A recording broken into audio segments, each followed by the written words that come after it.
Hello, cats. What's happening? I always thought that was a nice intro.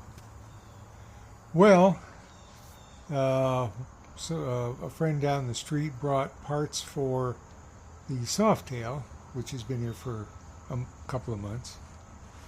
Of course, his phone's never on, so I tell him what to get, but I don't know. I think he just goes through phones. But he dropped off some parts. I've been tinkering around. I did finish up. I did end up putting that black tail section on the shovel head, and I think it's a pan head. The metal is a little thicker, and they actually have bolts on the inside welded, so you don't have to hold the nut up there and then screw that on. I have the rest of the fender, but I just stuck that on there for now. Yeah, I thought it was kind of neat. Has the like louvers or something. But yeah, I did that yesterday or the other day. I think I said I fixed this. It was really stripped inside. Showed you a picture of that.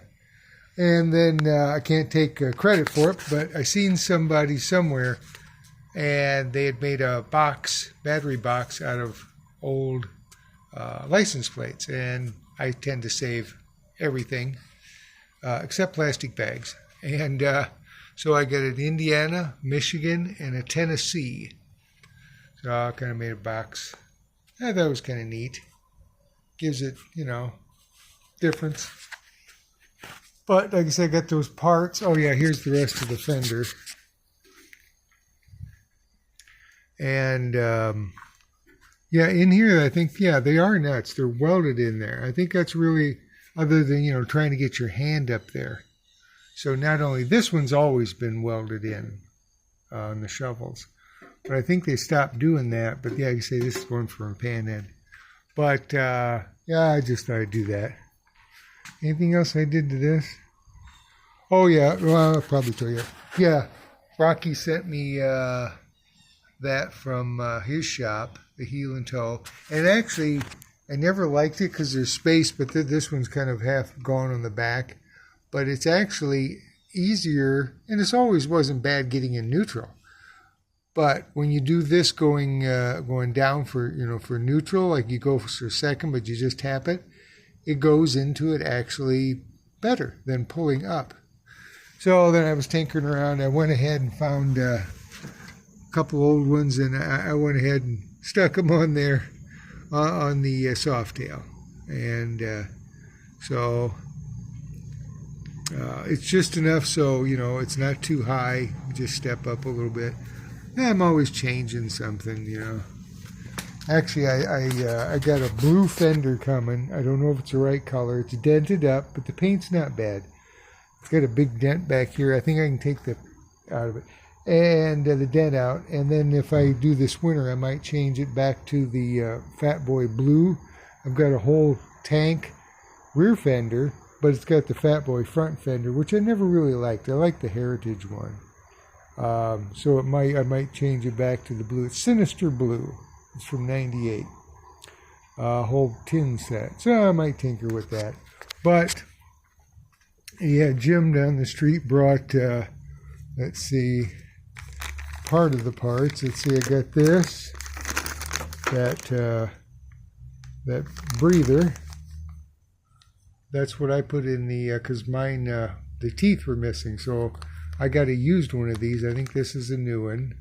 So it doesn't have any gears here. It just kind of sits there and opens and closes like a two-stroke. And some S&S, the adjustable push rods. And I just finished mounting it because this is a bottom breather. That's why we have a piece of water pipe in there. Bottom breather.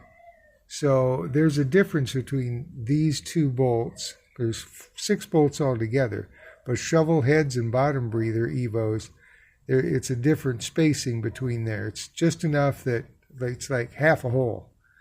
So he found one of those. I went through it and then put it on, and then I thought I'd try and do the clip. Yep, there's a light. Do the clip in there rather than do it the other way. That wasn't too bad, putting a little clip on. I went ahead, when I put this together, just put a couple of bolts, put a small washer because the shaft wanted to keep drifting that way. So that held it in place. And I went through all my different ones here, and I found out, this one, 92, they're a little small, a little bigger, the shaft. So those don't work. I mean, they wouldn't fit on there. So I know this motor is this more scored up one a little bit. No, actually, yeah, it is. But it's actually there's no parts in it like that motor there. I think the cases need to be split, or because that's the one that broke the lifter clip that was holding the wheel, and the parts were down in the bottom, and that boogered up that whole pump. But luckily I had one, and this bolt here it's actually thicker too. So like I say, learning something all the time. Yeah, this one here, it's actually taller because I put this one on. Now these seem to fit all the years. This part, that part, the inside's bigger. That part's the inside bigger. And then I asked, and that actually, sometimes they're metal, sometimes they're plastic. That spacer, it's not tight. It floats. And I didn't know that. So that gives this to float back and forth, so it doesn't, I guess, cause undue strain on the little pump gear. So that's what I was tinkering with this morning. Unfortunately, like I say, that guy's supposed to bring the motor, but you know how that goes. That'd be the simple one. Just plop the motor in and, plug it up.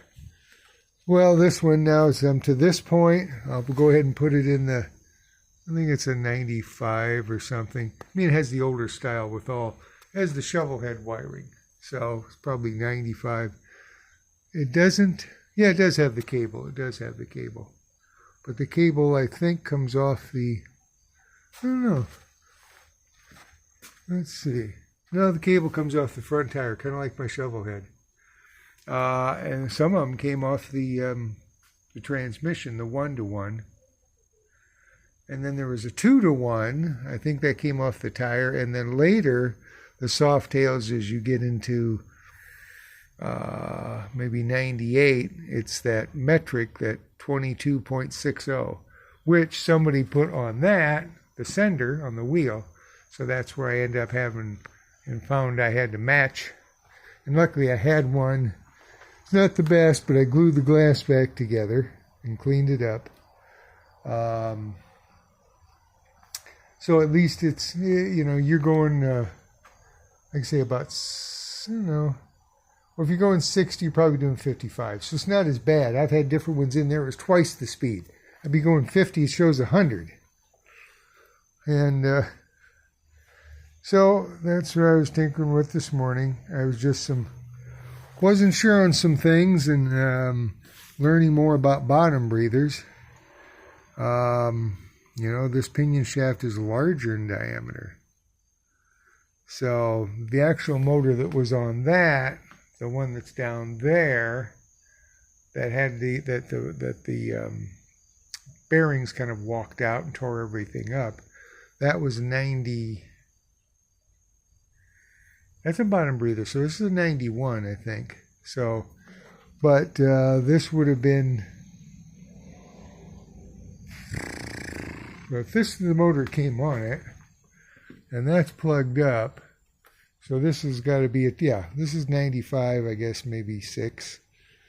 96 is the last year, I think, for this configuration. Then they started sticking it back here, in a black box on the fender, cutout on the fender. So this would have had the top breather. It's now going to be a bottom breather. And everything turns over real smooth, and I put plenty of oil in there, so I'll go ahead and set it in place, and as I get time, I'll start to, first off, I'll, put the inner primary on and bolt it up so it sits nice, and then bolt everything down. So it's the primary to the tranny to the motor first, and then the bolts to bolt it down solid, so that the primary is not stressed.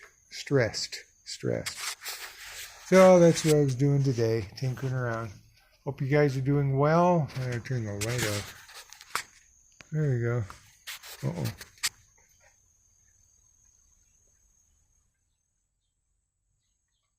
Mr. Squirrel's in here. Yep. Thought I heard some squirrels in here. That's where I keep the squirrel food in the cans. They know. They come in the door. They make noise. But, well, I'll catch you guys later. Hope you have a great week. Stay safe. Stick on the ice and all. Tires on the road. Catch you later.